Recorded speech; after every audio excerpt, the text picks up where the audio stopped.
First thing he did when he looked at me was cried and then began to say, "I'm sorry about all of this." He says, "Because I don't want a burden on anybody, and I don't think I'm going to walk again, Mom." That is Jacob Blake's mother talking about the first time she spoke to her son since he was shot by police in Kenosha, Wisconsin, leaving him paralyzed. That shooting spurred on days of protests and riots and a deadly shooting that we're going to talk about in a minute. 2 officers are now suspended after one of them fired 7 shots at Blake, hitting him in the back. Police say they were responding to a call about a domestic dispute, tried to arrest Blake and shot him with a taser. When he didn't cooperate, they say, that's when one of them opened fire. Blake had a knife in the car, but he didn't have a firearm. Now even the Justice Department is getting involved, announcing it is investigating the incident. And then things went from bad to worse in Kenosha after a gunman killed 2 people during a night of protests and riots. 17-year-old Kyle Rittenhouse seen there under arrest, facing charges for those shootings. On social media, he describes himself as a staunch supporter of the police, of Blue Lives Matter, and also reportedly considered himself a militia member. He was also spotted at a Trump rally. He was also captured throughout that night on a number of cell phone videos. This one shows him hanging out in front of a burned out business with other heavily armed people, saying they're there to protect the place. Rittenhouse even asked police for water, and the cops helped him out. Thank you for your cooperation. We understand what you're doing. Thank you. You're welcome. Hey, you're welcome. Are you guys protecting that building? Yes! Yes! This is our business. Thank you. Back by the gas station again. Hey, thank you guys. You need water? Seriously. That's far right. You need water. We need water. We'll throw you one. Thank you. All right, come on, guys. Let's get out of here. Damn. Which way should we go? Okay, we'll give you a couple. Thank you. We got a couple. We got to save a couple, but we'll give you a couple. We appreciate you guys. We really do. Thank you. It's like they were treating these militia members as members of the force. Rittenhouse even spoke to a conservative website, The Daily Caller, to explain in his own words why he was there. People are getting injured, and our job is to protect this business, and part of my job is to also help people. If there's somebody hurt, I'm running into harm's way. That's why I have my rifle, because I need to protect myself, obviously. And then after the shootings, the accused gunman was caught on camera again, this time walking by police. Listen carefully, and you can hear people yelling as he walks towards the cops. He did it. Dude right here just shot them. Dude right here just shot all of them down there. That dude just shot them right there. That dude right here. No! Get out of the road! Get down there!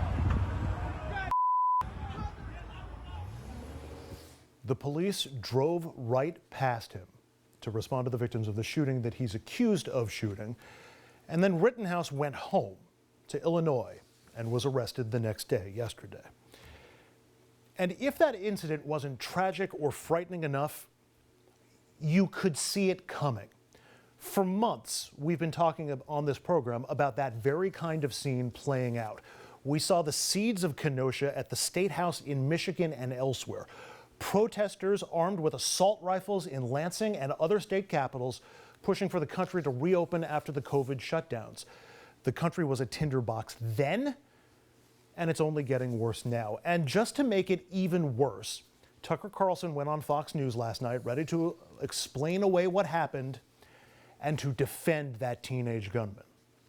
People in charge from the governor of Wisconsin on down refused to enforce the law. They stood back and they watched Kenosha burn. So are we really surprised that looting and arson accelerated to murder? How shocked are we that 17-year-olds with rifles decided they had to maintain order when no one else would?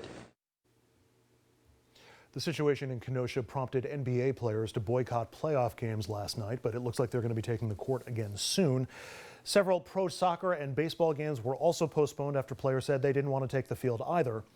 Doc Rivers, the head coach of the LA Clippers, serving as something like a de facto spokesman for the NBA players. All you hear is Donald Trump and all of them talking about fear. We're the ones getting killed. We're the ones getting shot. We're the ones that we're denied to live in certain communities. We've been hung, we've been shot, and all you do is keep hearing about fear. It's amazing to me why we keep loving this country and this country does not love us back. And today, President Trump weighed in. I don't know much about the NBA protest. I know their ratings have been very bad because I think people are a little tired of the NBA. They become like a political organization, and that's not a good thing. I don't think that's a good thing for sports or for the country. We also heard from Trump's son-in-law and advisor Jared Kushner and Vice President Pence's chief of staff, who essentially dismissed the athletes and their efforts. I think that the NBA players are very fortunate that they have the financial position where they're able to take a night off from work without having to have the consequences to themselves financially. In my mind, it's absurd and silly. If they want to protest, I don't think we care. For more, we turn to our guest, former NYPD officer Brian Levin. He is the director of the Center for the Study of Hate and Extremism at Cal State University San Bernardino. Brian, first of all, your reaction to this whole week in Kenosha, from the police shooting of Jacob Blake to the protests to the pseudo-militia teenager shooting and killing 2 protesters. Right now in the United States, something that we're seeing in data, and that is when we have catalytic events, it actually has an effect on the ground. But moreover to these events is the socio-cultural aspects of them. And what I mean is there is a correct impression that African Americans are not being treated equally by the criminal justice system. And when it's captured on video, on the one hand, an unarmed father being shot in broad daylight wearing a T-shirt, juxtaposed against an out-of-state teenager with an AR-15 given water before killing 2 people, I think that drives home something viscerally for many people. Also, though, it also shows how divided we are as a country. Well, many Americans are certainly supporting the Black Lives Matter movement, as do I. We are seeing a socio-political subculture around tribalism and also around fear and neighborhood invasion. And that has a racial component to it. So what I'm worried about is at times when we have seen, particularly from the bully pulpit, presidential statements, we have seen, for instance, hate crime and sometimes terrorism go around political events.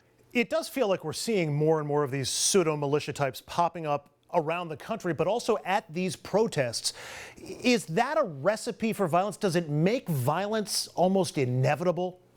It is a recipe for disaster, and you hit on something very interesting. In the past, even with militias, we saw more organized and multi-state militias. Now, if you look, what we're seeing is a change in how they communicate. They used to communicate through fax networks and shortwave. And now, unfortunately, we've seen 2 examples with the Boogaloo Boys, who are looking for a civil war in which to purge enemies, which appears to be coming around the elections. And again, election times have been the most violent, not only for political violence, but for hate crimes as well. Also for threats against public officials. And what I think we're going to be seeing is something where we're going to see extremism and violence, but not necessarily directly joined at the hip. In other words, some people are so afraid that their violence may be a combination of ideology and idiosyncrasy, and they are dining from a buffet that they find on the internet. And unfortunately, Facebook and other social media platforms have been places that have become ecosystems, including for the Kenosha Guard, which met in Kenosha, and a New Mexico Guard, which met earlier this year, and there was a shooting there as well. Well, as you mentioned, there were direct calls for action among these pseudo-militia types on Facebook, which was aware of those calls but did nothing about them. And you also mentioned the indirect calls from politicians, including the president, and talking about lawlessness on in our cities. How much blame should we assign to those who encouraged his actions? We know from our research that the bully pulpit does work. 6 days after 9/11, President Bush spoke at the Islamic Center of D.C. about tolerance. Hate crimes plummeted the next day and into the following year.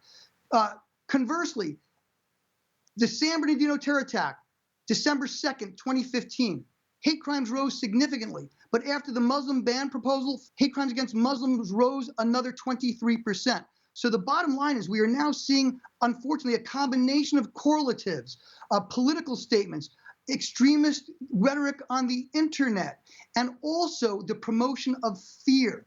And people are more likely to be tribal and accept stereotypes when there is a cesspool of conspiracy theories and bigotry, not only on the internet, but that's also been legitimized by mainstream politicians, unfortunately, including the president. This really is a recipe for disaster. And what we have to recognize is that the kind of violence that we used to see, which kept in more traditional boxes, terrorist group X against group Y, we're now seeing this kind of burgeoning political violence. But the most prominent threat, but not the only one, is a globalized white supremacy here in the United States. That being said, we're in a very volatile situation, which often changes during periods of catalytic events like elections. And there are a variety of ideologies capable of producing individuals who will undertake fatal violence. You mentioned the disparity in the reactions of the Kenosha Police Department. I mean, the shooting of Mr. Blake himself was one aspect of it, but then the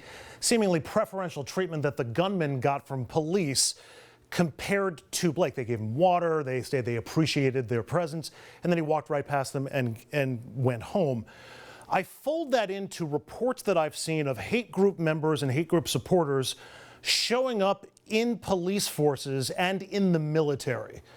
How dangerous is both that actual connection, but then also the perceived connection in the middle of all of these concerns and complaints about, you know, racist actions taken by police officers against Black Americans?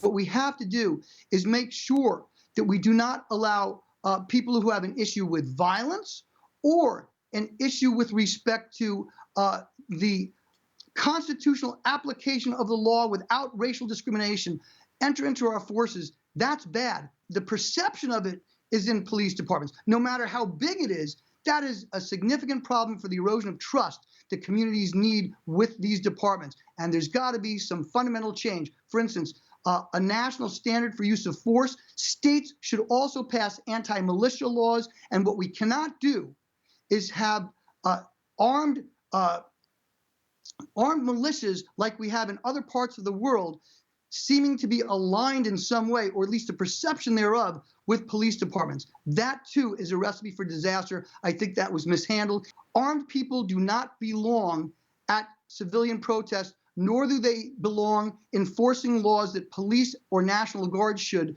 during times of civil unrest. They're not trained, they're not vetted. May also be time to revisit open carry laws. Finally, as a former police officer, I'm just curious what your reaction would have been to seeing that kid walking towards you, coming away from a crime scene with a semi-automatic rifle hanging from his neck. I don't see how the cops didn't treat him as a threat or a potential suspect. Is there any reason that you can think of that they just let him walk on by? I think that they had an aided call, and they might have been just focusing on that. But I'll tell you something: have one person, or when you're responding to things like this, you can also divide up your assets and personnel. And the first thing I would say is stop, don't move, put your hands behind your head, get down on your knees, lay down, and then take some officers with me and detain that person until we could determine whether or not that person was an active threat to the police officers or the citizenry. Brian Levin is a former NYPD officer. He's now the director of the Center for the Study of Hate and Extremism at Cal State University, San Bernardino. Brian, appreciate a few minutes. Thanks. Thank you so much. And up next, we're back with Chris Shays. The former Connecticut congressman will tell us why he's one of hundreds of big-name Republicans who are supporting Joe Biden.